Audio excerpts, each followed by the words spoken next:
The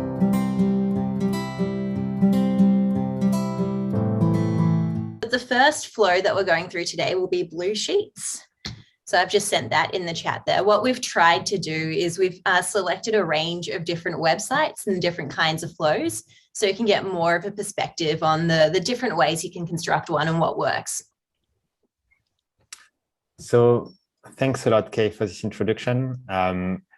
A bit of a disclaimer. Obviously, it's been on launch, but also I think we like to do flow review without too much preparation, so that we don't have a constructed comment, but more like what is the first impression of someone and trying to deconstruct what's the journey of someone getting into the flow, and trying just to find what could be an improvement, what's a great idea as well. We love to draw inspiration from the good ideas of the makers.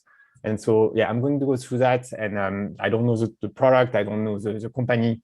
And by the way, Stuart, Kay, feel free to jump in if you have any further comment on what I'm going to notice, right? So I'm going to share my screen now. Yeah. Can you see my screen about blue sheets? Yes, I can. All right. So I think the website itself is very much like fintech, I think, related. We have something that's absolutely, clear that it's about finances, it's about companies. So I think the first presentation is a really good match for what the product seems to be about. I think there is a lot of interaction happening on this website. I think this can be kind of a great thing, but also sometimes a distraction. So let's see whether that's one or the other. I understand that I can switch. All right, so the switch happens around that, and basically here, okay, I understand that there is a simplification of the flow. It's not absolutely clear really what the value is here, but I get that there is something I need to read. I think a typical user will just scroll through until he catches a specific added value, and basically the confirmation that this website is great for him. I noticed one thing though, which is that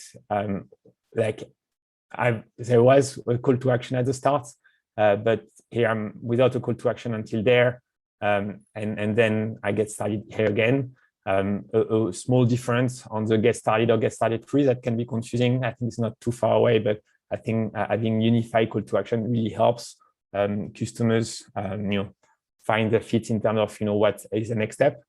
I think now I get what the website does. It's a company-based website that will help my company have a unified view of their finances, and that makes a lot of sense. So I think get started for free is the right call to action here. I don't really know what get started means, and that's where I think there might be a bit of lack of expectation settings, although there is this 1, 2, 3 steps. So I'm going to go through the flow itself, right? And I think that's really what's important to us, is what is the journey that the website takes the user through in order to be able to get the right level of information, but also set up the expectation of the customer when he lands into the tool. So this template is actually very familiar. It's something that we play with as well. What I notice is that I have quite a large screen, and it's quite hard to reconnect the information on the right and on the left. I think really from a visual perspective, there is a lot of different alignments, and therefore, I'm not sure that I'm going to be able to connect, this disjointed, possibly added value to the left side. What we typically advise here is to really split the difference between what is form and what is content by using a contrast of colors. Thank you. And so, yeah, I will really recommend maybe to try to get the two parts of the sheet closer and maybe highlight the call to action. Another thing, yes, no call to action here is really highlighted. I think it's because this is disabled. I think this can be detrimental to identifying really what's the next step, but overall, I think there is a clear next step. It just it doesn't jump to the eye, so I'm going to go through it and see whether I can actually onboard my company onto it.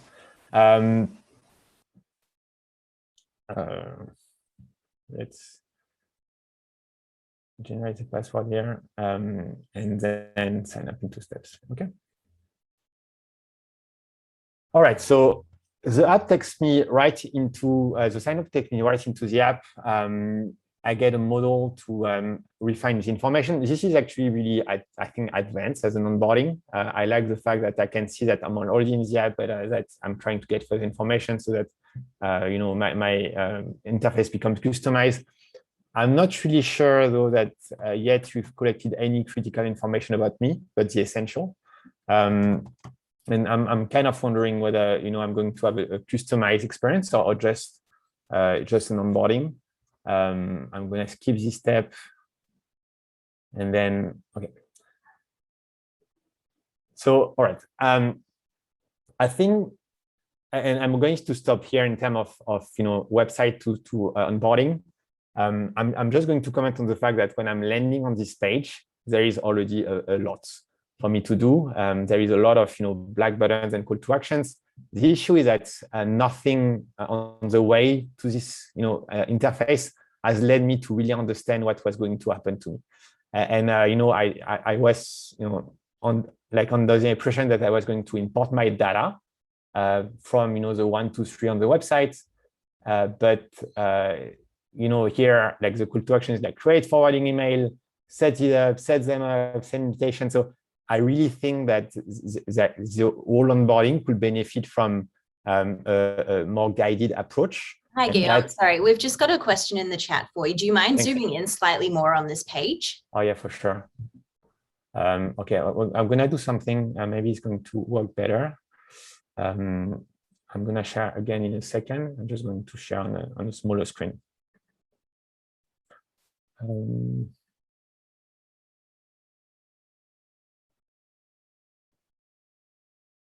Is that any better? Yeah, that looks larger to me. Hopefully that's going to help. And so, yeah, I'm just going to show again, the multiple call to action I was seeing here. And I will guess that this app suffers from a lack of activation because of the lack of next step. Also, there is one progress bar here, and there is 3 bullet points here, and then there is 3 call to action. So I think the way we've seen that solved a bit better, especially in a fintech industry, is that you actually don't get to this interface until you've done all the steps in the order. The only reason why you will not do that is because you will have different use cases of people not having to do all the steps in this order to get value from the tool. But then the workaround for that is that you're actually going to try to identify the persona and just ask them the relevant information through a flow that takes them to the app. And that will solve, I think, most of the activation issues. I also think that the value I'm going to get from the tool is really not obvious at this stage. And nothing in the landing page or the flow really push me to say that is going to be the first thing that is going to drive value to me, and therefore there is a bit of a struggle for the user. I'm going to stop there. I don't know if it was useful, but if I had to issue some specific recommendation, I will be extending the onboarding steps. I will be prioritizing the information I want to collect and really have a hand-guided path towards collecting the information.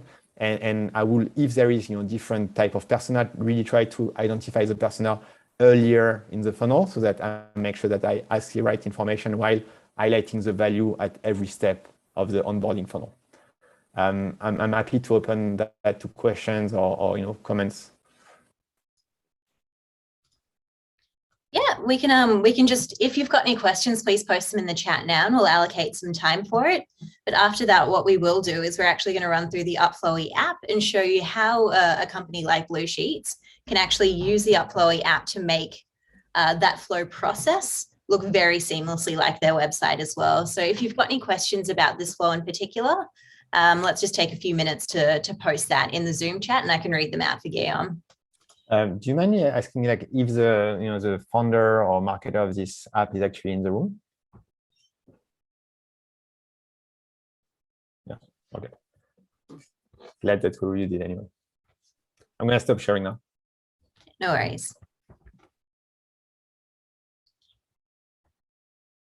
All right, what I might do then is I might start setting up the next stage, which is the way we can actually use our Upflowy app to make sure that contact form or, the sign up flow matches with your website, because especially in this kind of day and age, we know how important branding is, and it's something we're really excited to show to you as well. So just in terms of a quick introduction, it's nice to meet everyone. I'm Kay. I'm the Senior Product Manager of Upflowy. So what I will start to do is there's a few tips and tricks that I'd like to share about how to make a flow look a lot like a brand. Hi, Stuart. So I might start sharing my screen as well. Oh, actually, we've got one more question before we start. So Ganesh has asked, what's the end-to-end journey to get blue sheets done, please? Ganesh, I'm not quite sure what you mean by that. What we might do is, if you want to clarify, please post that in the chat, and then we can get back to that, because there is a Q&A portion at the end as well. Great.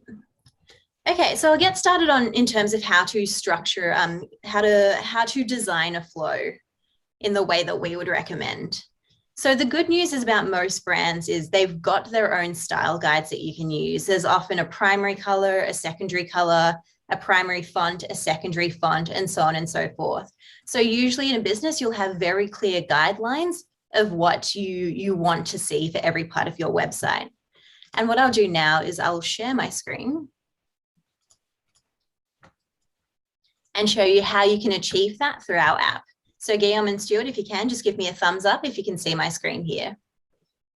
Brilliant. Yeah. So what we've tried to replicate, knowing this about brands, is we've tried to make it very easy for you to update your flow with exactly the kind of brand styling that you like. I'll go through all of these in just 1 second, but we've got a color 1, a color 2, a primary font, and a secondary font. And then we'll go through some of the more advanced features down there as well. But you don't need to have a style guide to be able to use this. And so what I want to share with you today is some easy and also free ways to take a look at your website, extract the things that you need from them, and then bring them out in this flow. So I might as well use Blue Sheets as an example there. If you can see my screen, what I would see, the first thing that comes out at me from a design perspective is this, this dark color here. So I really want to make sure I replicate that in our flow. And I want to get that exact color as well. So there's a very handy tool that I can use that I'm about to post into the chat here, which is a Google Chrome extension. So what this does is, you can see I've actually already got it. It's an eyedropper. What you can do is you can pick a color from a web page. You can see here, this little squares come up. If I hover it over anything, it changes. What that does is it will pick the exact hex code color that I need to replicate that. So let's take a look and see what it is. This one here is 01030A. Brilliant. So I might use that in my color 1 here. So 01030A. Perfect. So I've got that exact color type down pat. What I also see, what stands out to me from this art of this page here as well, is this blue button. So let's take a look at that. That looks like their primary button. I can tell it's primary because it takes up a bit more visual energy on the page compared to something like a login, which I'd classify as a secondary button in just how much attention it commands. So let's get that color as well. There we go. All right, let's check that one. 1349E7, brilliant. So what I might do is I might pop that color where these buttons are. So you can see on our app, we've got the ability to configure both primary and secondary buttons as well, alongside a progress bar, ways to navigate in and out of it, such as a close flow and a back button. But what I'm going to do is I'm going to pop that color in there as well to make sure we replicate that button. 1349E7. Oh, that's not the right color. Maybe I got the wrong hex code there.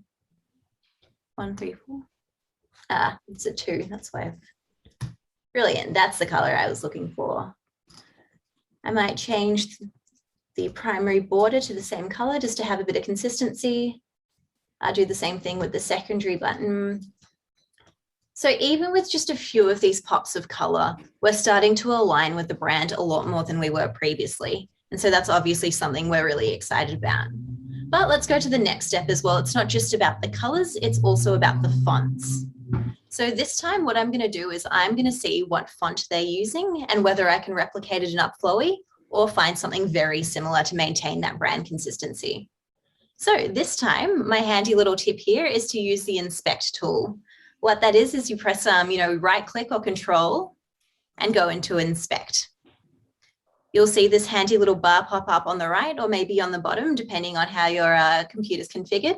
But let's go select element to inspect. And let's hover over, first of all, kind of one of the main paragraphs of text. We see that's equestrial. Just going to write that down. And let's just double check that was. Appreciate it. Yeah, so you can see here their main primary font. There we go.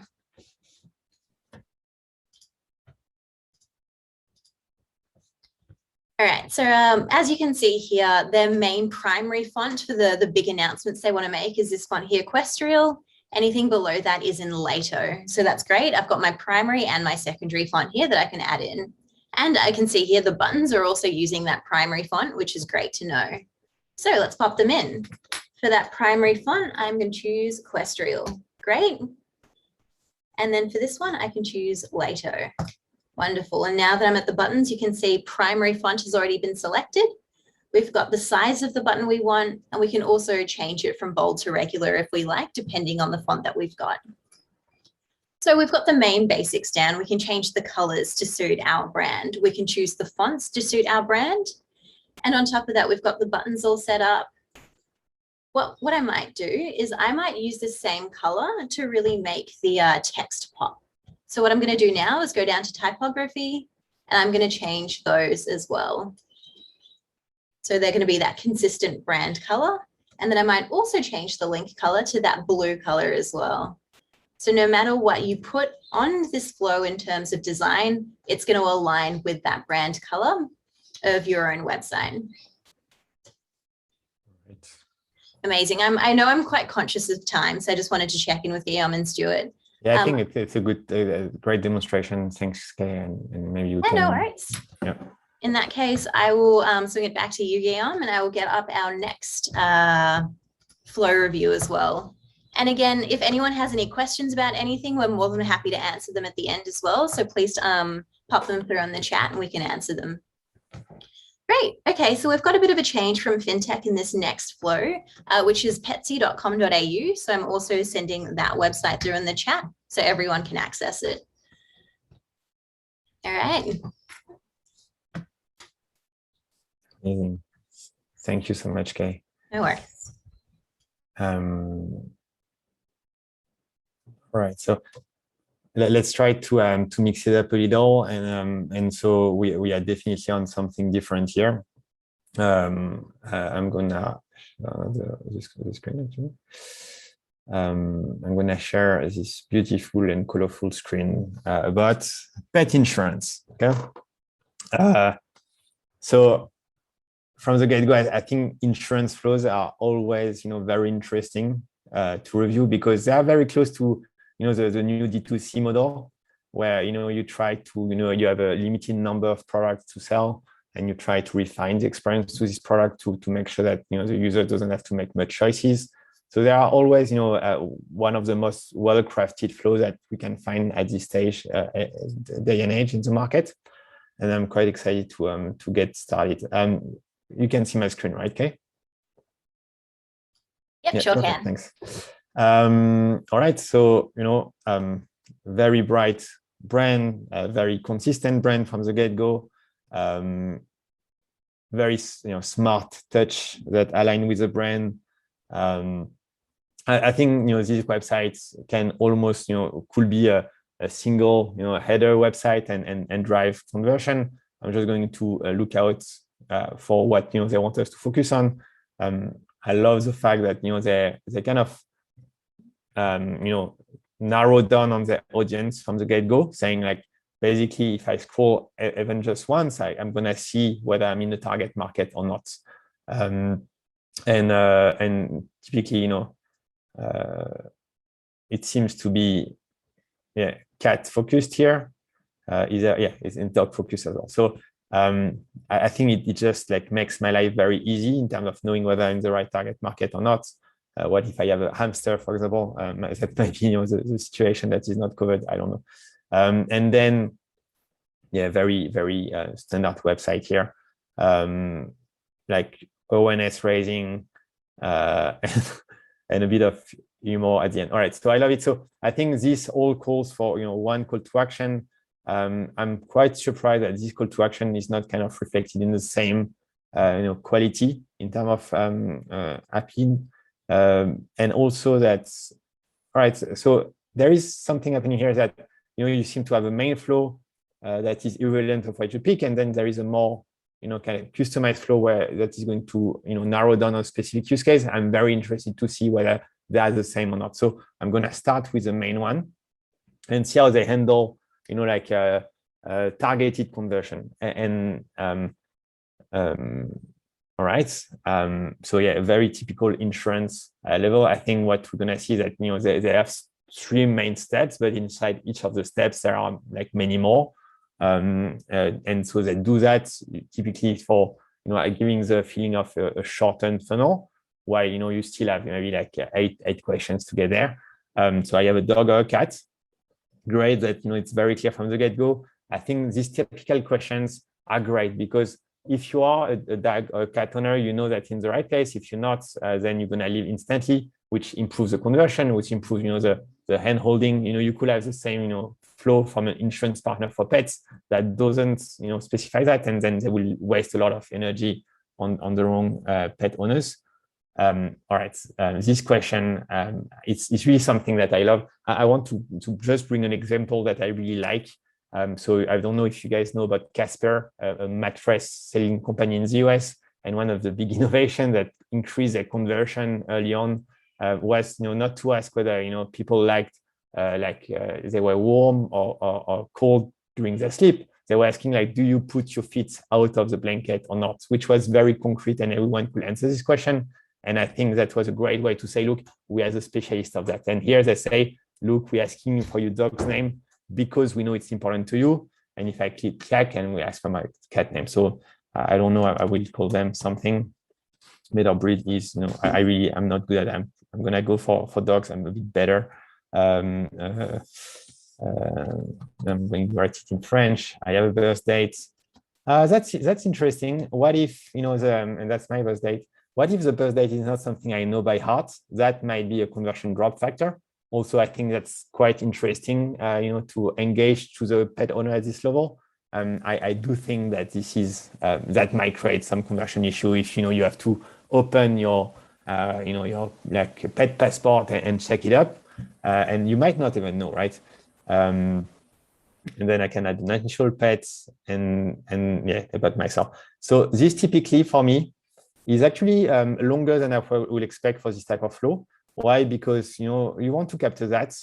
You want people to say, okay, I've done one thing, and then move on to themselves. And I think that's a bit of a friction point while they had the opportunity to split the information in different places.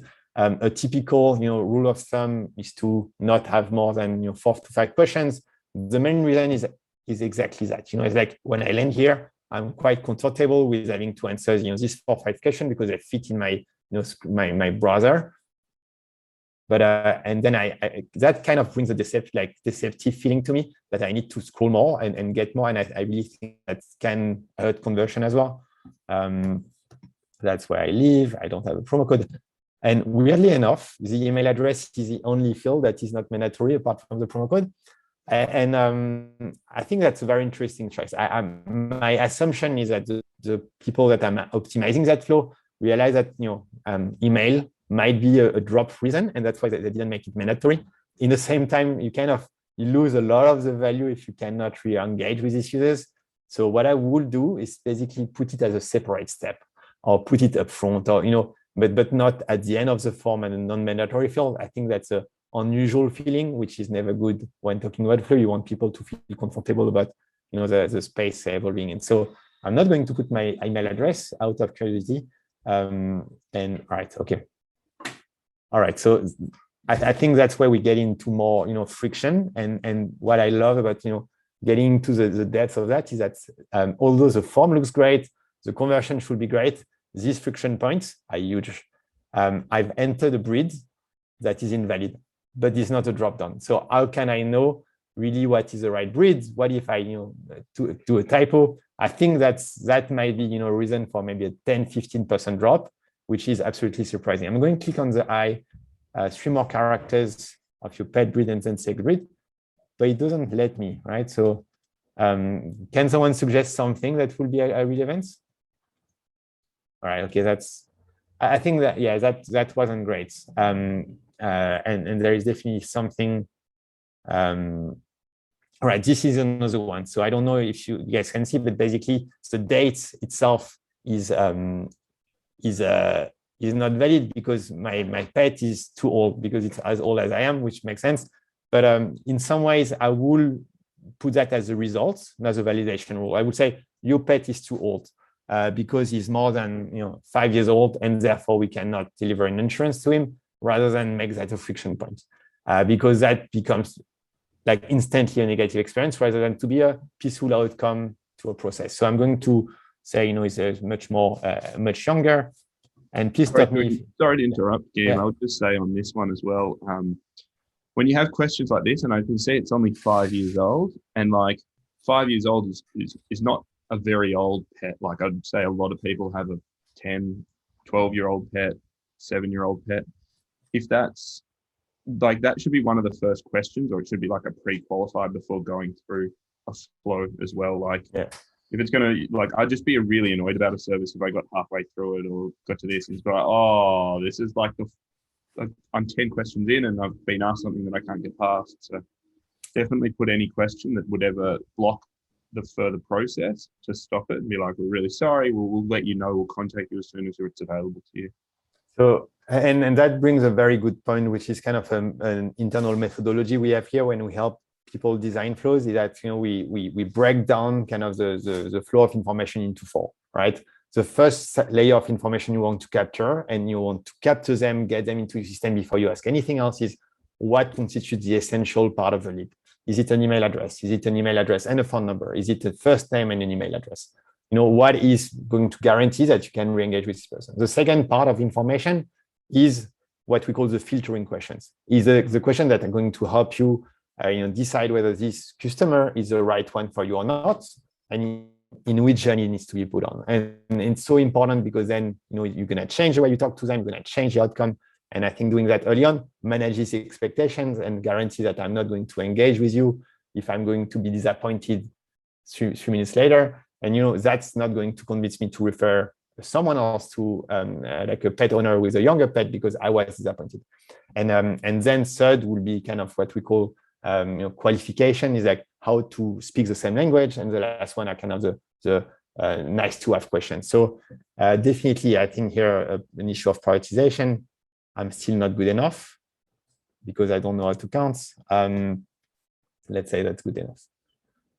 And I don't know how much time left I have. Sorry, I got hung up because I really like these small details. It shows that conversion drops are related to like small usability issue most of the time. It's not like, oh, should I do that or that? It's mainly like make sure every use case is covered in terms of fine-tune experience, and that's something really hard to do because it relies on your engineering.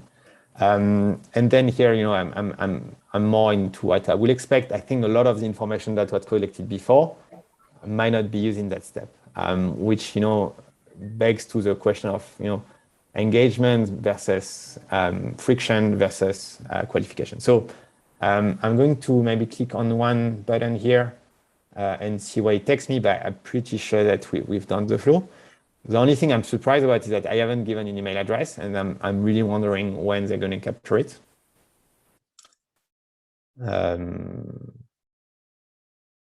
All right, so it's typically a negative experience. So I think what they expect me to do is like I select here, and then I need to scroll down and say continue. I don't see the point of that. I think maybe the point is that, I need to see the summary of the price, but if I click on the button, that's a button. If not, it's a two-step call to action, and that's really helpful to, the person that start to get bored, spend already 5 minutes on this flow and understand that they need to click twice for one action, which is obviously not a great conversion factor. And then finally, about me, and that's where, they're going to capture my email address, I guess. Yes. All right. And take me the check-in. I think I'm going to stop here. There was already a lot of interesting stuff. I think this flow has a very good base, a very good intent in, especially the fact that, they try to engage with the pet owners, talking about things that seems to be very important to them. But I think they fail in like simplifying the flow in a way where it's really like seamless to go from A to Z, and small usability issue that can really hurt the conversion by 20-30% to my understanding. I think there is a big opportunity for improvement there. And also an easy one. It's easy to do, but like a big opportunity in terms of upgrade. Yeah, for sure. Amazing. Thank you, Guillaume. That was a really great one. Awesome. All right. Well, I'll pass it through in the chat again. We've got a very exciting third flow, which is secure stack. Again, I'll post that in the chat as well. There we go. All right, Stuart, we're on to you now. Would you mind sharing your screen and taking us through your thoughts? Yeah, of course. All right, perfect. I'll do a bit of sort of running through the flow, but I'll give a top level view of the website and conversion optimization and sort of just my top level view of it. Just from years of doing sort of marketing and growth, and just sort of my take. I'd probably on first impressions of this, really great sort of first landing page. Quite clear here on what you want people to do, very conversion focused on this. I think adding your web application URL is actually a really awesome hack for sort of lead gen, because people are funny about adding an email address, but if you add a URL, it's a really cheeky way of getting enough information to follow back up with that company. Because if you've got if you're dealing with smaller companies especially, it's really easy to contact them like, hey, someone from your business looked into our product, would love to contact you about it and follow up, especially if you get their first name and their domain name as well. Like that's usually enough to track someone down on LinkedIn and reach out to them. So yeah, so this is really good. I like this. I think it sort of sells that it's security from the start. You can sort of understand that. And yeah, it's got a lot of great information on here. Goes through all the different product details, and you can sort of scroll through and really get contact form, which is great. A good trick is you could get rid of this free form by HubSpot on your website if you throw in a form by us and then just connect it into HubSpot. So that's a good little trick there.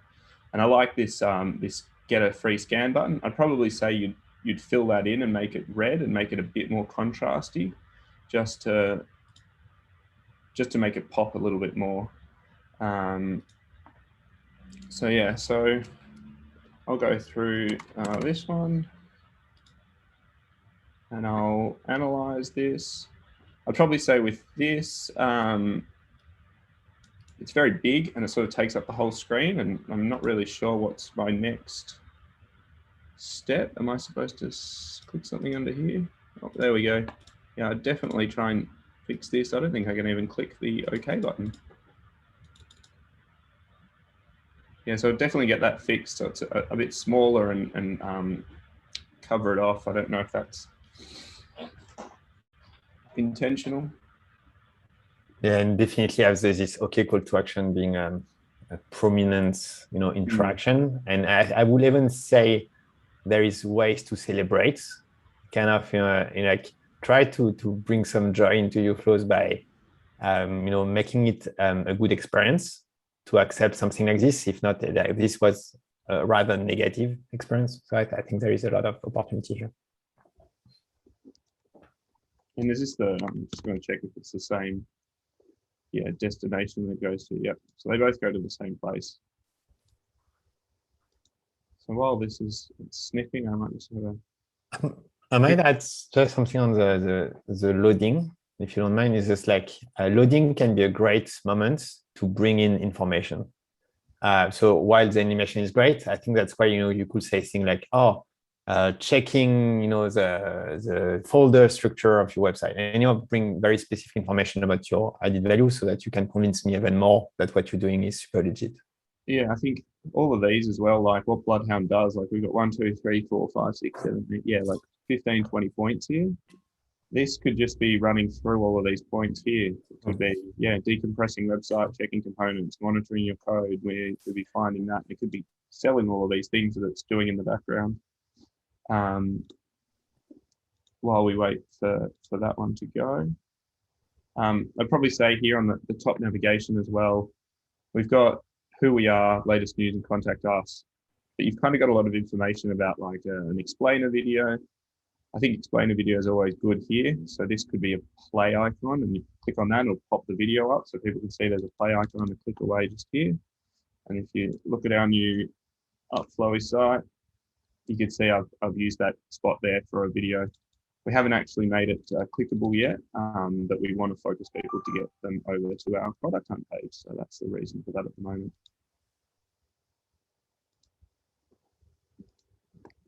Here we go. So it's good that it sort of came up with this. I'd probably say it'd be good to sort of drip feed some of this information. I think that wait time was probably a bit too long.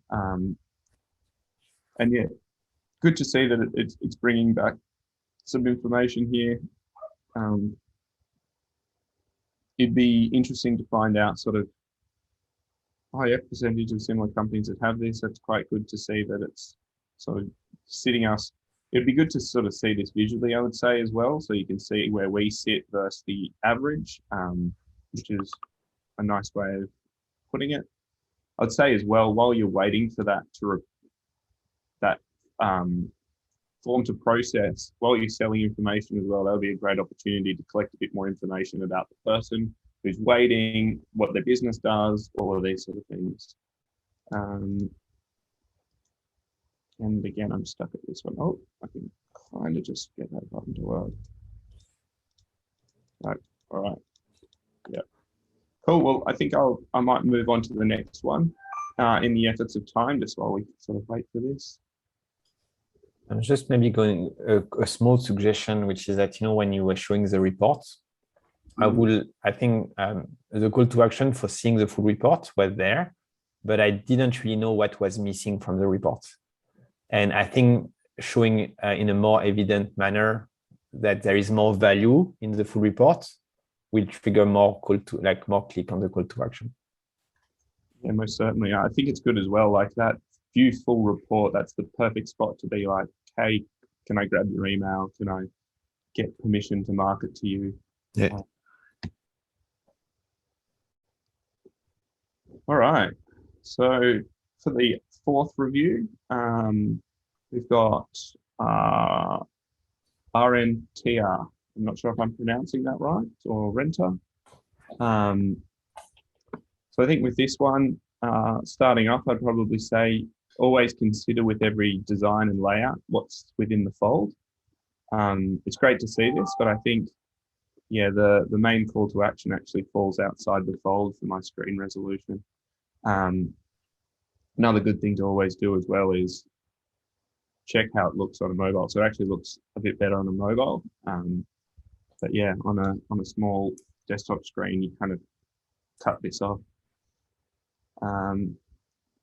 Good to see pull quotes. They always help sell the product. Some nice animations here, which is good to sort of run through all things. Definitely looks like a very comprehensive product. Lots of information on here. And good to see these call to action sort of peppered through. I'll go back up here, and I think we've got get started, become a partner, and we've got rent now. So these are two different call to actions as well. So it's interesting to see that the main call to action here goes to this form. And I'd almost say before even clicking on that, you sort of got get started. It's a rental fashion service, renting. So it's sort of, I think it jumps to form too quickly. and you haven't really sold the product yet. Like I would get here and I'd be like, I'm not really sure. I can request a meeting, and definitely with a request a meeting button, I'd hold one of these off until you've put the prospect through a bit of pre-qualification, because the last thing you want is me booking a meeting, taking up 30 minutes of your time and wasting it because I'm not the right client and I'm not here for the right reasons. So adding Upflowy to that would be sensational, just to pre-qualify them, and you can collect them if they're not the right client as an email nurture, and you can sort of bring them up to the right spot where it's worth having a call with them. Going through this contact form, I think it's good. You've got only a few validation fields. One thing I always say, depending on how your CRM data is processed, company and brand usually shouldn't be required, just because if they're anyone of value, like let's put my information up here from Upflowy, you can pretty much work out I'm from Upflowy because my email domain is Upflowy. And if I've got a Gmail domain, I might not be the right client for you anyway, especially if I put a Gmail and I haven't put a company. So it's another good pre-qualifier by making that optional. And some people might want to not put the company brand, but they'll put their email, their phone number, and they'll want to call. I'd also probably say that some of these, number of styles, number of lines, range of retail prices, it's all a bit much information straight off the bat. I might see this and be, I'm not going to complete this, oh, that's too much. But if there was just a name and email field first, I clicked on that, you've already got a line of contact to them, and you can follow up down the line. You can add them to your email list. You can sort of start nurturing them. I'll just jump in and probably suggest about the navigation as well. This almost gets invisible on this background. So if you just threw a gradient on this image going down with a black slight gradient, you could fix that quite easily. So clicking rent now as well, I'm taken to a few products, which is interesting because I might not understand what rent now means, and then it just says our brand partners. So there might need to be a bit more information there to see what we need to find.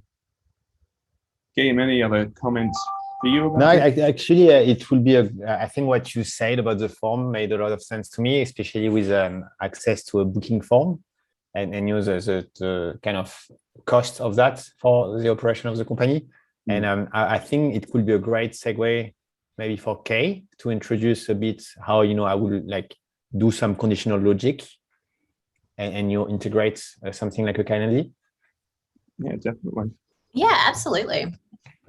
I'll stop sharing. And did you want to have a quick run through of that? Do you want to prepare that maybe quickly in the background, and I'll actually jump into the next review? Yeah, not a problem. I'll set up those two things, which is conditional logic and the Calendly. And then once you go through the next one, I can take everyone through those two. Wonderful. And yeah, I'll just remind everyone while they're on the call, if you haven't had a chance, just jump over to Product Hunt, find this little guy, drop in a comment, and yeah, don't forget to hit the yes button, because that's super critical for us. But for our fifth review flow, I'll pop it up here. And I'll go with We Reach. Let me just share this in the chat. Where's the chat going? There we go. All right, so we've got We Reach here. And I sort of quickly had a look at this before. Probably shouldn't have, but I really did like this site. Invest in top alternative private equity. I do like how this is animated, and I probably can't speak, but it does make it actually hard to read. And I'm being very biased because we've got the exact same one, but I've got some feedback on this as well after reaching out to a lot of people who viewed the site, and it's sort of, it runs a bit more and people find it a bit hard to sort of read, but I definitely think there's value in it when you do have a lot of things you want to run through. But I think we're trying to solve that by actually having a video that would explain different scenarios, and then you sort of go with one top headline.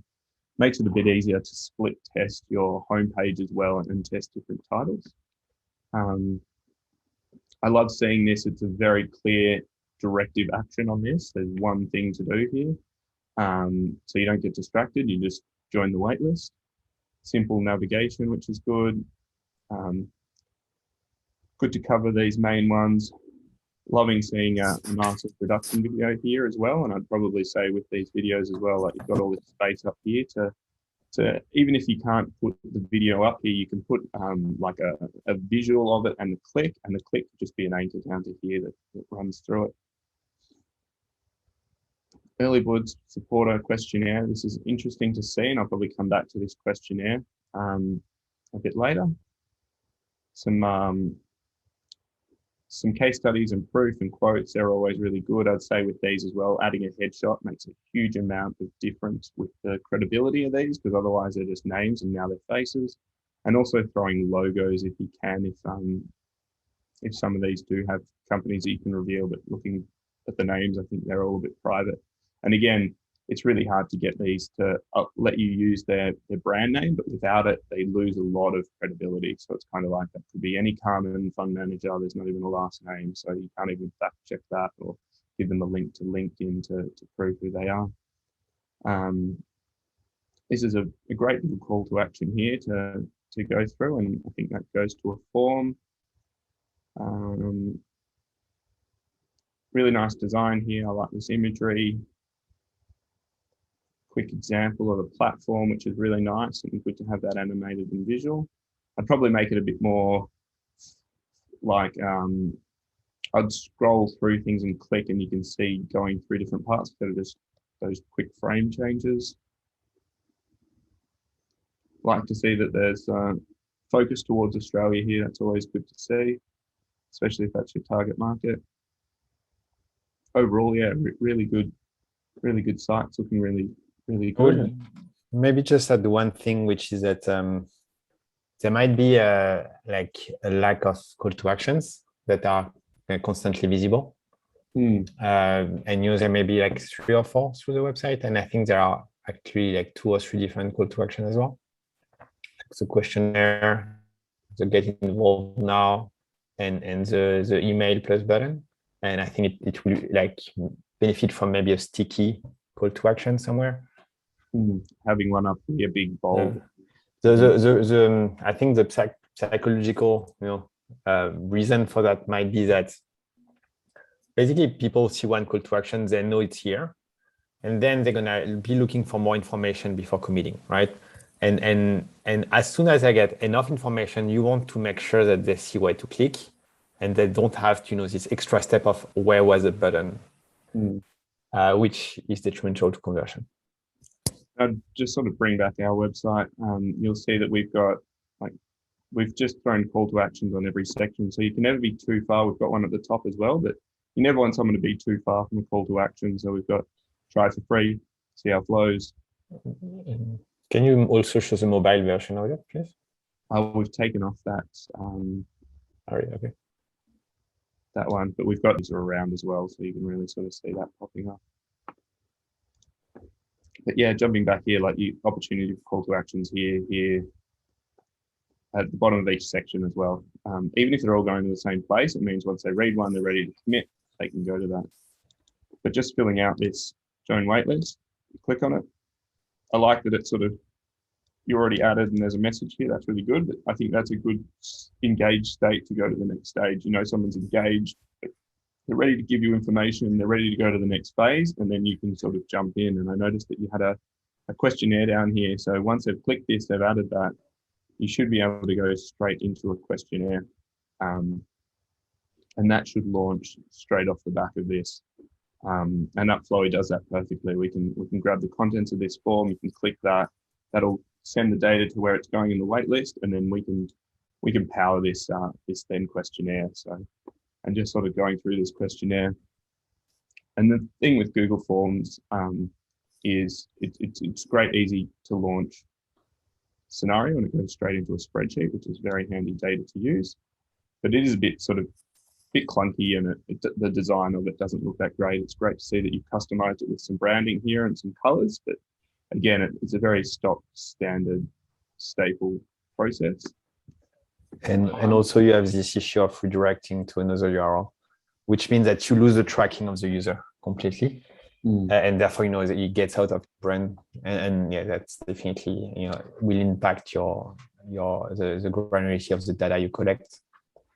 Yeah, that's it. And with some of these as well, you've got quite a lot of information here, which is good to explain the questions. Do you know where you are sophisticated investor? No.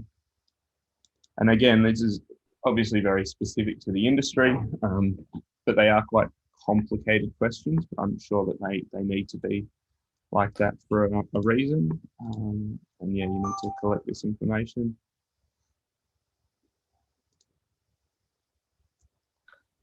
Stuart, being conscious of the time, I think it's already 9. Yeah, cool. Good to know. We might give the floor back to Kay. Yeah. Perfect. Easy. Well, yeah. So that's that one, and yeah, I'll hand it off back to Kay to quickly run through the flow. Kay, you ready on your end? I sure am. Yeah. All right. I'll just share my screen then. So just to recap on what I'll go through now within our app, it's the way we can actually set up some conditional logic and then maybe put in a Calendly form as well to really drive that CTA to book in a meeting or a demo. So obviously, again, being conscious of time, there are so many different ways you can qualify somebody for your demo, and that's very much personalized to your website and experience. So what I'll do is I'll show you an example of what can be done. And what I'd like you to think about at this point is what kind of questions or what kind of logic you'd want your own users to go through to get to that booking stage. So let's just click into this step here. What you can see right now is the step view. This is where we can drag and drop all the kind of different components or questions or text that we want to show in our flow. In this case, I might use a very simple multiple choice there. So you see that I've just dragged that one in. I might take this one out for the time being. So what I'll first do is I'll set up the ID so it's really clear to me what the question is that we're asking. So it's, do they want a demo? I might just mute someone. Give me 1 second. Perfect. All right, so do they want a demo? I'll change the question to, would you like to book in time with our team? I'll add in 2 options here. You can see display and value. I'll go yes and no. And what I might do here is I might play around with the style as well. So I'll see what it looks like as checkboxes. I think I might go with tags for this one, and I might make them 2 columns just to take up a bit more space here. So yes, obviously that will go through to a booking form that I'll set up, and no, that will redirect somewhere else. So instead I'll say yes, let's set up the time. And then no, I just want to browse maybe. What I'll do is I'll just make these yes and no just to simplify the logic that I'm about to do. Great. So I've asked the question, and this is going to form the basis for that conditional logic. So I'm going to click here back to the flow view. I'm going to click this button right under, and I'm going to click in add in a logic split. So you see this turns up the key. So that's the ID of the question I asked. Since before I do that, what I want to do is I want to make sure the users only select one of these answers. So obviously I don't want them to select yes and no because it makes the question a bit redundant. So I'll take out select multiple. So let's go back into that conditional logic now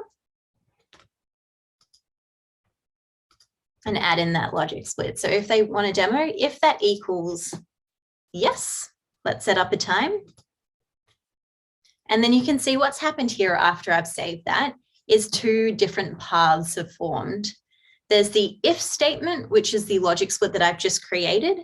And there's also the else statement. So let me just explain what those mean.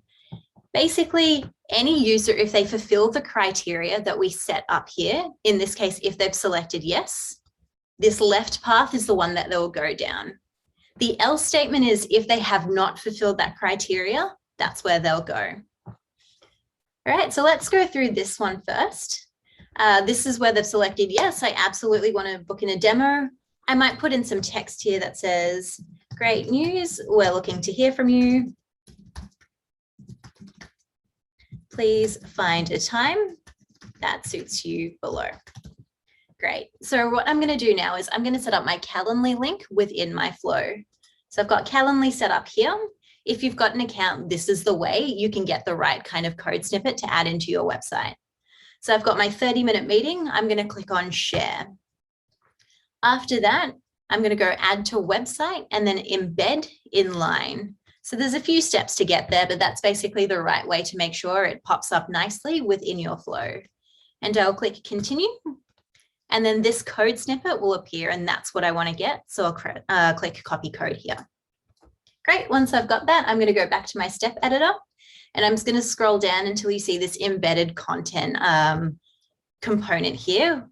I'm quite excited about this component. It's just a really handy way that you can pop the right features and apps within your website. So what I'm going to do now is I'm going to go into this code snippet on our little left-hand toolbox here. You'll see that it's changed specifically for the embedded content component, and I'm going to copy in that code. Once I've done that, I'm going to click out. And then as you can see, my Calendly has now been transported into my flow. So it's a really seamless way to make sure you actually get them to that booking page in a way that makes sense within that journey they're taking within your flow. So I'll go back to the flow view now. You should be able to see that in the preview. So let's just recap the logic that we've got here. We had a qualifying step that asked them, that decided whether they should see a booking form or not. And we've shown what's going to happen if they do qualify for that. But I remember we also put in a no, I just want to browse. So maybe in this scenario, what I might want to do is I might want to redirect them back onto my website so they can know more about us. So I might show you how that works as well. I'm going to go into upflowy.com. And maybe for the time being, they just want to find out more about my website. So what I'm going to do here is I'm actually going to redirect them straight onto the website if they click that. There's two different ways I could do this. I could say, first of all, thank you for filling out the form. And then I might put in a button here that says return to the website. Once I do that, what I can do is I can put in something that we call an end step to each conditional. I've just added that in. And what that does is it gives me the opportunity to either close the flow so the user goes exactly back to the page that they were on, or I can use this handy redirect feature as well. So I will redirect them to https://www.upflowy.com, which means as soon as they click that button, they'll go straight back to the website. So let's give this a go.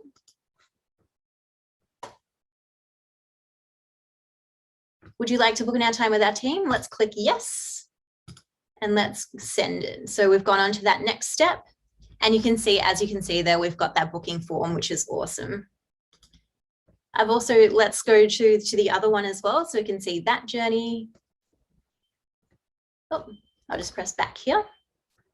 No, I just want to browse. You'll notice that that's gone white. The reason for that is probably we haven't just set up the form components in the way to show, but that color is also something you can customize as well. So in my perspective, I would probably make that the same color as the send button here. So thank you for filling out the form, return to the website. And as you can see in that preview, we've redirected them back onto where we want to go. So that's just a really quick example of how essentially Upflowy can really help to be a choose your own adventure, and you can personalize that user journey to what you think that user is going to get the most value out of. So I hope that helped you out there.